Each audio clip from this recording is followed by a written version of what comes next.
Pour ma dernière homélie, on va se faire plaisir. Hier soir, on s'est retrouvés, on était entre 80 et 100 paroissiens. Certains m'ont dit, pourquoi vous ne prêcheriez pas en chair une dernière fois? Alors Jésus dit aux 12, voulez-vous partir vous aussi? Simon-Pierre lui répondit, Seigneur, à qui irions-nous? Tu as les paroles de la vie éternelle. Quant à nous, nous croyons et nous savons que tu es le Saint de Dieu. Seigneur, tu as les paroles de la vie éternelle. Quitter ses fonctions de curé sur cette belle parole nous invite à l'espérance. Oui, il nous faut garder l'espérance, la construire, veiller dessus et l'entretenir. Jésus ne nous demande jamais l'impossible, mais bien au contraire, il nous propose à la fois un chemin exigeant, c'est vrai, mais aussi exaltant.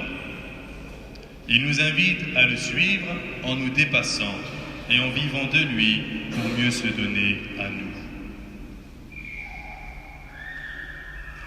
Voulez-vous partir, vous aussi? Cette parole de Jésus nous est donnée. Jésus nous pose la question de notre fidélité. Car il n'y a pas d'amour sans fidélité, fidélité du cœur, de l'intelligence et des mains. Dieu restera toujours fidèle, car il ne peut se rejeter lui-même, nous dit l'Écriture. Jésus nous invite donc à rentrer dans cette fidélité qui fait de nous ses amis. Ami, un autre mot pour dire aimer en grec. Fidélité aussi à sa communauté et sa paroisse. Les prêtres passent, sont envoyés en mission pour le service du peuple de Dieu et les besoins de l'Église universelle. La fidélité passe aussi par les médiations ecclésiales, c'est ce qu'on appelle dans notre jargon ecclésiastique l'obéissance. Mais il y a aussi une autre fidélité, celle du peuple de Dieu, c'est-à-dire de chacun de vous là où il est, en ce moment à Luçon. Ce sont des fidélités mutuelles qui font grandir le peuple de Dieu et qui donnent la joie de la sainteté et la croissance de l'Église. Seigneur, à qui irions-nous? Tu as les paroles de la vie éternelle. Le Seigneur est avec nous jusqu'à la fin des temps et nous l'a promis.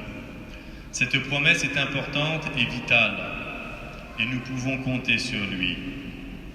Dieu peut être loin car inaccessible physiquement, mais réellement présent dans les sacrements, dans la prière, dans la vie ecclésiale. Et cette présence est bienveillante, paternelle par le Père, fraternelle avec le Fils, sanctifiante avec l'Esprit.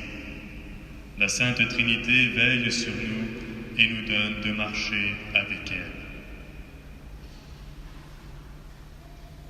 Quant à nous, nous croyons et nous savons que tu es le Saint de Dieu. C'est bien Jésus qui nous sauve et c'est bien notre foi qui nous met en lien avec lui.